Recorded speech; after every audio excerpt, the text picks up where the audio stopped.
that bears the former president's name, the Trump Organization.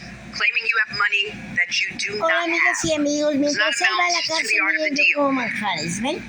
Hola, este es The art el of the mole, steal. estoy celebrando New la York boda Attorney de mis General bodas, Letitia que es mi James announcing cumpleaños. today's civil Happy lawsuit after birthday, a okay? 3-year Happy investigation birthday to alleging the all company the and its leadership, people from including Mr. October. Trump and 3 of You're his children, invited to Ivanka, celebrate. Don Jr., and Eric, falsely Justice. valued assets for their own financial gain. The pattern of fraud and deception that was used by Mr. Trump and the Trump Organization for their own financial benefit is Bueno, astounding. esta cámara no le hace James says justicia a the mis alleged flores, scheme sought to inflate Mr. Um, Trump's own net worth by billions of dollars by helping the company Bueno, estoy secure more haciendo un poquito favorable terms for de loans and insurance. organización en mi cuarto. Among the examples she cites Mr. Trump's property at 40 Wall Street that James says in 2011 he declared was worth $524 million, even though an appraiser valued it at just $200 million. His Mar-a-Lago estate, she says, was valued as high as $730 million on the false premise that it could be developed and sold for residential use. And about his own penthouse apartment inside Trump Tower, James says Mr. Trump misrepresented it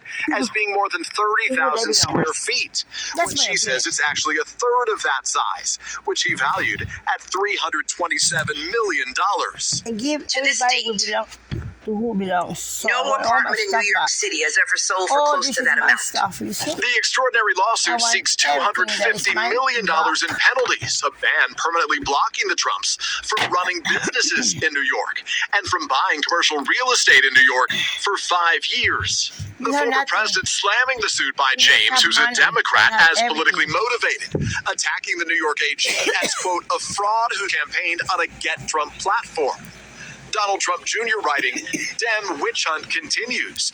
And Eric Trump posting video of James vowing to sue Mr. Trump even before she was elected. Will you sue him for us? Oh, we're going to definitely sue him. We're going to be a real pain in the ass. And tonight, the Trump Organization sale. says not only was no Okay. bank harmed, What it actually is. they profited I'm handsomely, selling and saying the loans cover are either stuff, current you or see? have been paid off. And Peter, as we've noted, this is a Bucket civil of lawsuit. these James is not charging Mr. Trump or his children with any crime. Salute. Yeah, Lester, that's right. James No es has nada. sent a criminal Ok, coman referral to esto federal todos los días. prosecutors Es in una Manhattan semana, and a un día separate me tax cuesta. fraud referral to the Ok, IRS. eso es bueno. Asked today whether there could be a Ya se fue settlement in her la civil Feliz lawsuit, James cumpleaños, said, feliz quote, cumpleaños. our door is open. Lester. Estoy Peter Alexander celebrando starting us el off. birthday Thank porque you me voy para los New Yorkers.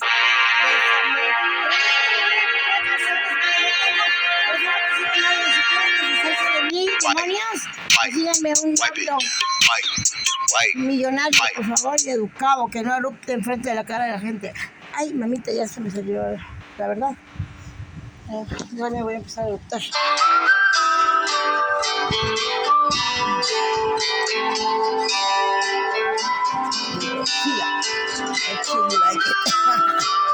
Okay, bueno, let's say this has to y el cumpleaños de todos los de octubre, el día de cumpleaños de Viva el Día de la Raza y el Día de San Francisco de Asís y mi For more, I cumpleaños. want to bring in NBC News whatever. legal analyst Danny Okay. Savalas. Danny, this is one of El many día del cases mole de Rafaela, circling la the former revancha de president lately. Moctezuma. How is se this llama, one, though, corre, fundamentally corre, te different? canso. Oh, It's fundamentally different because of the extent of the factual allegations. And you could argue the receipts, the documents that the New York Attorney General has obtained, even though we don't see them in this complaint, we know they're out there. And in order to make these applications to insurance companies, for mortgages, for loans, there has to be documentary evidence. It's additionally significant because no matter what, whether or not the Trumps come to the table to settle this case, they can't unring the bell in that the facts have been handed over to federal prosecutors and the IRS, who may and are likely to initiate their own investigations and possibly criminal charges. All right, Danny Savalas, good to have you here. Thank you. At the United Nations, President Biden delivered a condemnation of Russia's President Vladimir Putin and the war in Ukraine, hours after Putin hinted he might use nuclear weapons. Kristen Welker reports on the escalating tension. President of the United States. Tonight, President Biden on the world stage at the United Nations, delivering a stinging rebuke of Russian President Putin and his war on Ukraine. Russia has shamelessly violated the core tenets of the United Nations Charter. We will stand in solidarity with Ukraine. The president slamming Russia's attacks on schools, hospitals, and train stations, and alleged war crimes. Wherever you are, wherever you live, whatever you believe, that should make your blood run cold. And responding to Putin, who just hours earlier appeared to threaten the West with a nuclear strike. Saying in a rare televised address, those who are trying to blackmail us with nuclear weapons should know Russia has lots of weapons of its own, adding, quote, "This is not a bluff." They're making irresponsible nuclear threats to use nuclear weapons. And just days ago, President Biden was asked what would be the consequences for a nuclear attack. They'll be consequential. They'll become more of a pariah in the world than they ever have been. Now, a new escalation from Russia. Putin announcing a partial draft. The defense minister saying 300,000 reservists with military experience will be sent to Ukraine. Putin calling it necessary because the West crossed all lines by giving Ukraine military aid. Though tonight, that move sparking protests across his nation, including Moscow. Putin raising the stakes further, backing referendums this week in 4 regions currently held by Russia, which would ask Russia to officially take over those areas of Ukraine. President Biden calling those elections a sham. It all comes as Russia is in retreat after Ukraine's counteroffensive, giving up some of the territory it occupies. Tonight, Ukraine's President Zelensky unleashing his own stern warning. We cannot agree to a delayed war because it will be even hotter than the war now. For us, this is a war for life. And Kristen, President Biden is facing other challenges, including keeping the allies together on all this. That's absolutely right, Lester. The president is aiming to keep allies unified around sanctions against Russia, as well as support for Ukraine, particularly Europe, which relies on Russian oil and gas and is bracing for the possibility of a recession, Lester. All right, Kristen Walker tonight, thank you. And tonight, 2 captured Americans among those freed by Russian-backed forces in Ukraine, part of a prisoner exchange between Russia and Ukraine. Richard Engel is in Ukraine tonight. And Richard, some very good news for those Americans and their families tonight. Lester, sometimes we get word of deals like this, but this one was kept completely in secret. And it was negotiated by Saudi Arabia's Crown Prince, Mohammed bin Salman, and he managed to secure the release of 10 foreign nationals, including these 2 Americans, Alex Druki and Andy Wen. They're both from Alabama. Druki served in the U.S. Army, also served in Iraq, Wen a former Marine. They were captured not very far from here. I'm in Kharkiv in eastern Ukraine several months ago, and now they have traveled to Saudi Arabia on their way home. And this is also very good news for the Saudi Crown Prince. Some good press for him, as he is generally considered a global pariah. Lester. All right, Richard, thank you. After blasting across the Caribbean, Hurricane Fiona is sweeping north tonight and could inflict a devastating blow to Canada's Atlantic coast, as much of Puerto Rico still tries to recover tonight. Gabe Gutierrez is there for us. Its trail of destruction spread across the Caribbean. This woman describes the moment her roof ripped off her home. It destroyed everything, she says. While in Puerto Rico, they're using PVC pipes to collect fresh water from mountainsides. Scenes reminiscent of Hurricane Maria's aftermath 5 years ago. This time, Fiona dumped more than 30 inches of rain in some places. To give you a sense of the power of all that water, it came crashing down the side of this mountain and washed out that road. From our drone, you can see the perilous drop to the river below. Authorities had to rescue several people from the top of that mountain, and locals tell us a few are still up there. Today, FEMA's administrator, along with Puerto Rico's governor, toured hard-hit areas. We wanted to know why. According to experts who testified before Congress last week, only 19% of relief money allocated to Puerto Rico after Hurricane Maria had been spent. Has Puerto Rico effectively used the relief money it was allocated following Maria? We are working very closely with our counterparts here in Puerto Rico to make sure that we are addressing the issues and making sure that we are designing these projects to be more resilient for the future. The National Guard is now rushing supplies to communities that are cut off, like this one.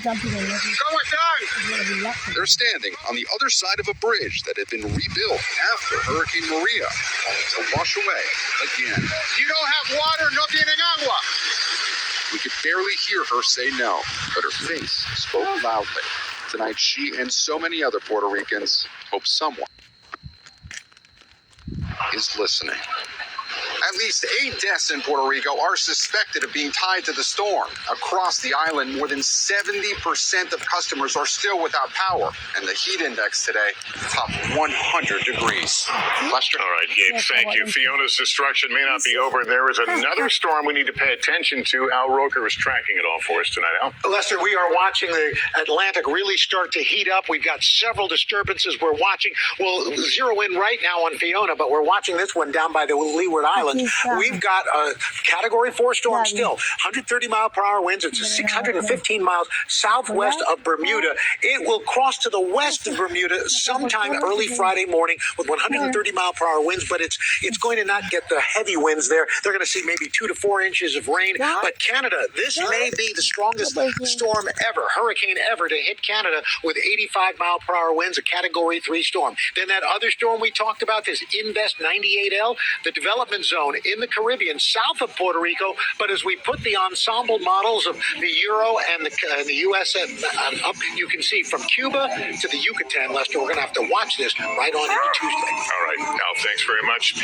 In 60 seconds, the latest big interest rate hike by the Fed, what it means for you, and warnings about even more painful days ahead in the battle to bring inflation under control.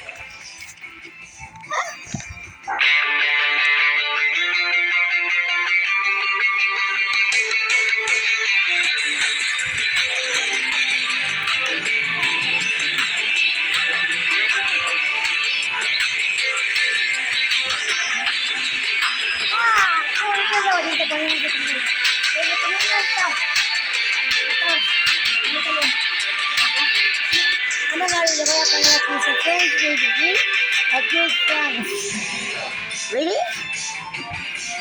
In the latest effort to tame soaring inflation, the Federal Reserve today announcing another 3/4-point interest rate hike for the third straight time. Emily Ikeda now, and how it will impact the economy and your money. In the Fed's fight to bring down inflation, Chairman Jerome Powell acknowledged there will be pain. Higher interest rates, slower growth, and a softening labor market are all painful for the public that we serve. Small business owner Anika Hobbs is already feeling it. Where will you have to make cutbacks? Yeah, I mean, some of the cutbacks that I've been thinking about is staff hours.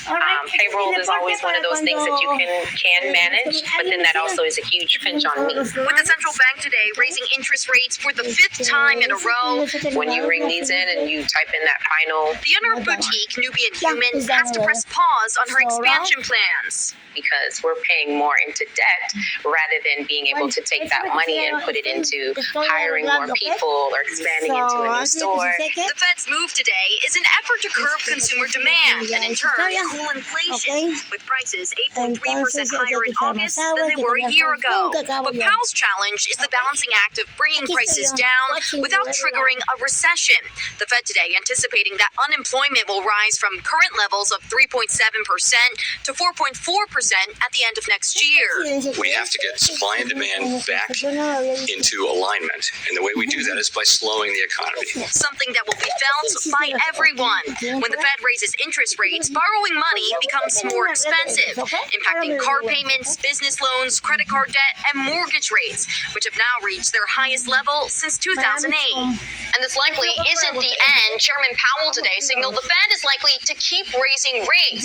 Its next meeting in November, a decision due just 6 days before the midterm elections. Lester? Okay, Emily, thank you. Up next, it's a key governor's race. We speak with Stacey Abrams as she tries to energize rural voters in Georgia in our series, Power of the Vote. We don't need you, man. Back now with perhaps the most closely watched governor's race in the country. In Georgia, with the latest poll showing Democrat Stacey Abrams trailing GOP incumbent Brian Kemp. Abrams is looking to close the gap by tapping into hundreds of thousands of new voters, especially in rural Georgia. She spoke with Blaine Alexander for our series, Power of the Vote. Evil men. How important is this to Georgia? Georgia is essential. Georgia is often a lead on what's going to happen across the country. That became abundantly clear in 2020. It was Georgia that flipped blue for President Biden. Georgia that changed control of the U.S. Senate. And a key factor in it all, Stacey Abrams. We found there were 800,000 people of color who were not registered to vote in Georgia who were eligible. We knocked on their doors and we asked them, why aren't you registered? Why aren't you voting? What did they tell you? They said because they didn't trust them. Because no one had ever asked. And because they felt corrupt. Now Abrams is looking to those same voters to help secure her own historic win. I'm running to become governor of Georgia. If I'm successful, or when I am successful, I will be the first Black woman in American history to do so. Abrams is in a rematch against Republican Governor Brian Kemp, who 4 years ago defeated her by less than 55,000 votes. We have a great opportunity here in our state. But we are beating the bushes every single day, reminding people the differences and where we would be now, where we would have been if Stacey Abrams was your governor. It's a tight race, though most polls show Kemp consistently ahead. But